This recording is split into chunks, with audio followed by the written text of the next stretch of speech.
Hi, my name is Charlotte. For the past 3 years, I've spent 1 month of each winter rowing a boat down the Colorado River through the Grand Canyon. This is Bedrock Rapid. We have 6 rafts going through. On my first trip, I was mostly a passenger, but had the chance to row a few of the major rapids, and results varied. You're okay. I can't catch any eddies. Oh, I'm pushing so hard.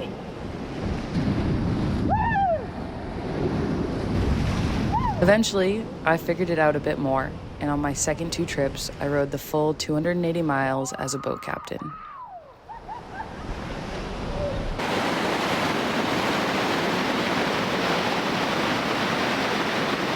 What led me to this reality was a trip I took in 2009 with the Middle School Adventure Club to a little river in Massachusetts sporting a tiny yet wonderful Class 3 rapid called the Zor Gap. We rafted with a company called Crabapple Whitewater. So, in 2021, close to the end of the pandemic, I, like many people, found myself out of work.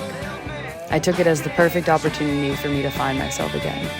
So I emailed Frank at crabapplewhitewater.com and asked for a job. I accepted the position in the interview, and my life would never be the same. Yes, nice.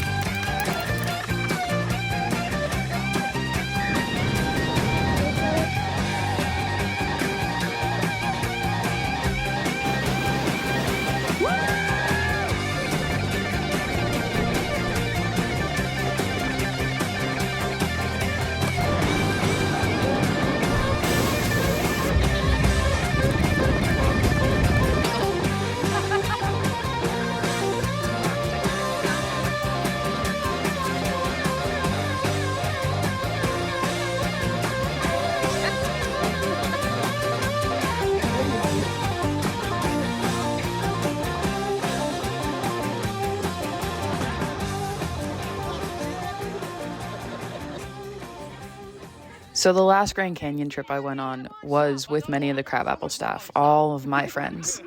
And while we'll get to that, the crux of this story lies in 2024, when heartbreak led me down what I'm calling the unintentional year of healing. In October of 2024, at the end of the rafting season, I flew out to see my best friend for her birthday. We'd be leaving in 2 months for our Grand Canyon rafting trip.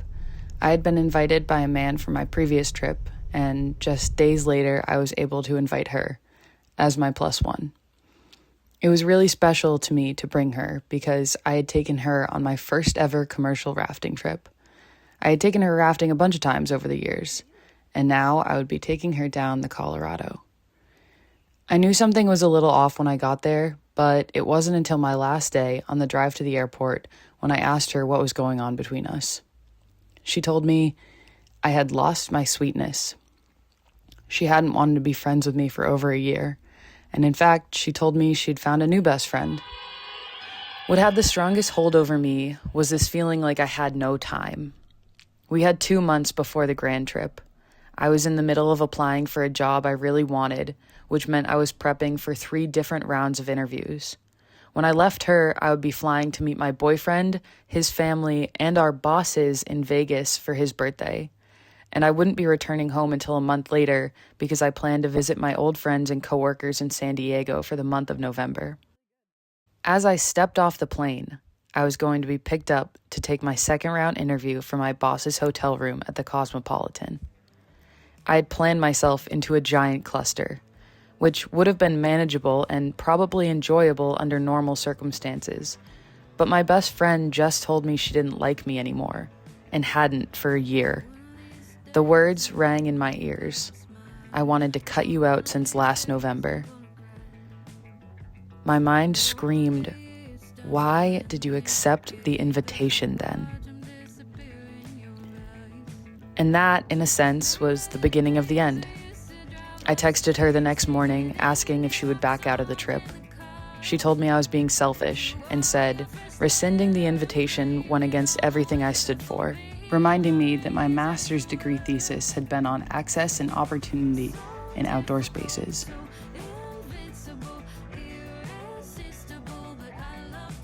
She reached out to the man who invited me, someone who I looked up to, and told him I was trying to kick her off the trip.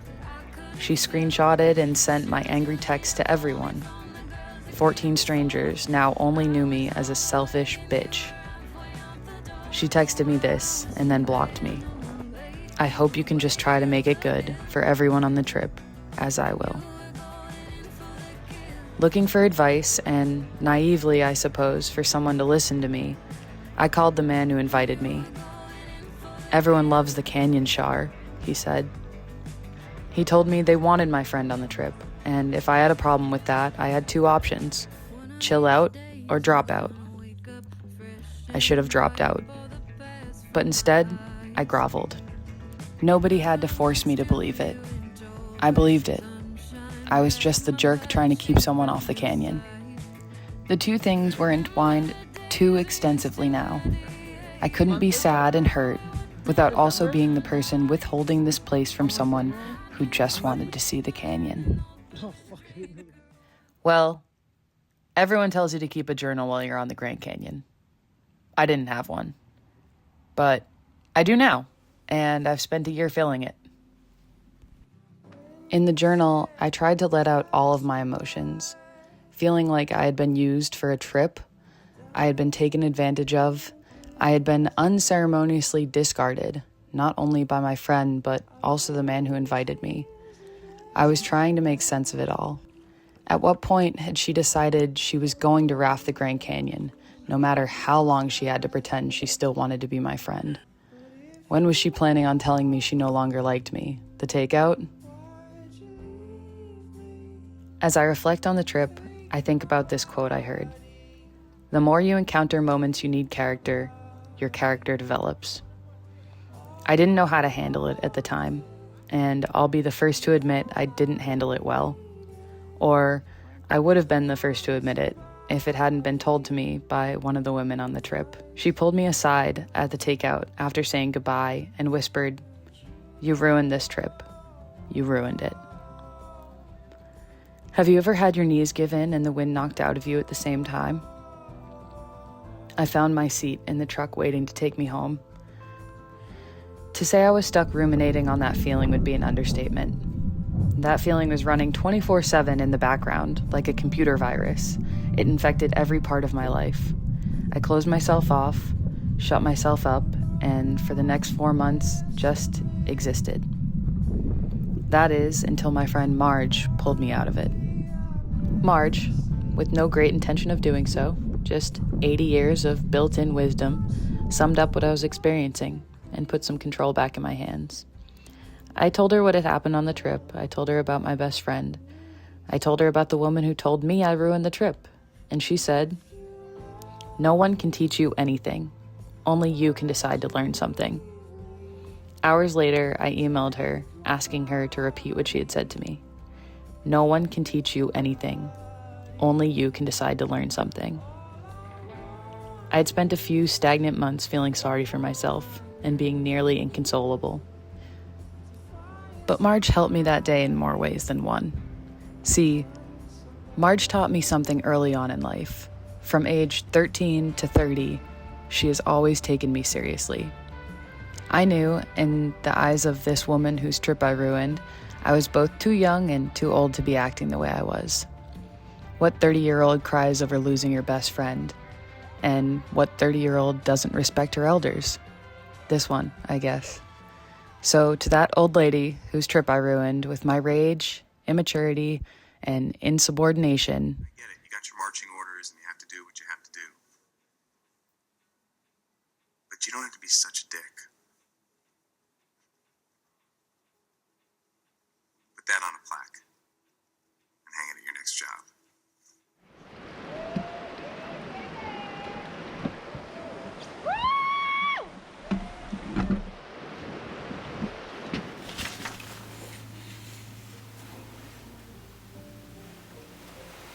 Water behind that pour over.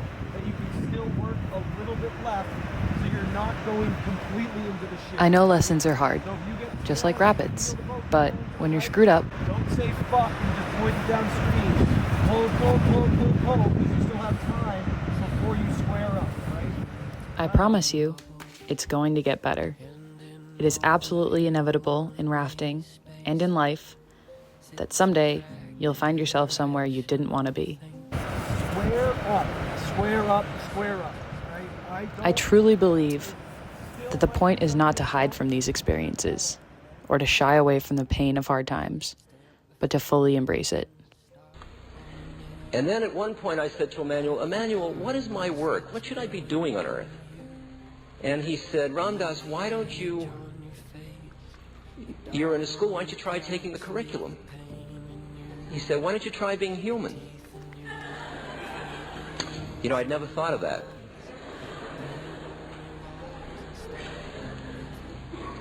Because as far as I was concerned, my job was to push away my humanity. So here we are. Oh fuck! I can't get it zoomed in. I can't get it focused. I don't know where the focus is. You get to decide what you learn from life. Not have to, get to. Now, did it take me a while to get here? Sure. I strongly believe that I had to cry on the stair-stepper in the middle of the gym at 5 p.m. when all the high school kids are there in the months following my 2024 trip to become someone who is ready to be okay with it all. That's the glory of it. At some point, you're going to get the reins back, and you get to decide how to understand it all. I strongly recommend getting a journal.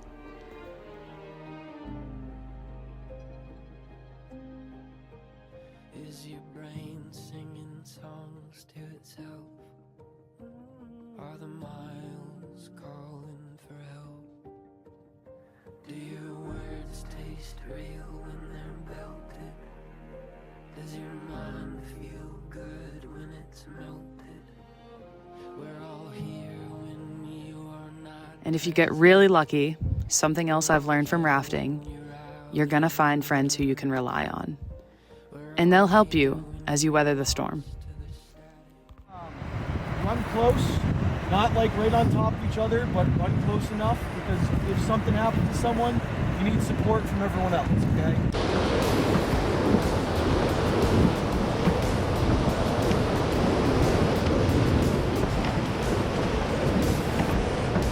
Did not make it that far, ladies.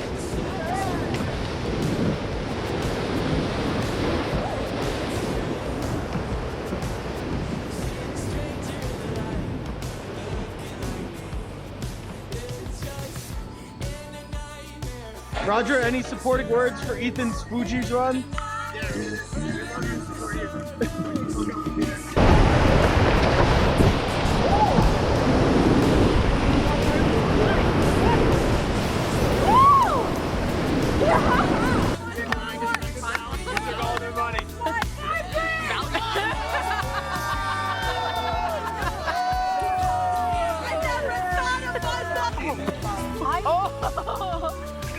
Everyone fucks up at some point, and anyone who tells you otherwise is a liar. Fucking up doesn't make you unlovable, and it doesn't make you undeserving of love. My first time at Lava, seeing you roll up.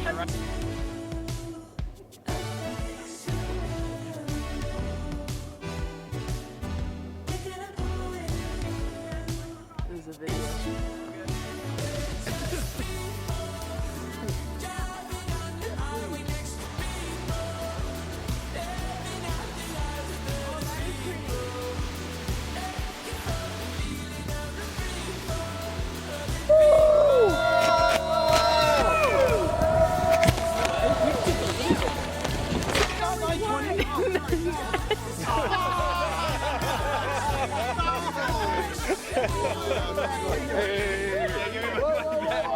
So it's in celebration of the practice of choosing not to be free of the glorious task of living, choosing to take the curriculum, developing the character, and deciding to learn, there is another idea that I present to you. Kevin Estrada said, "May you devour life." And in turn, I'd like to say, may life devour you.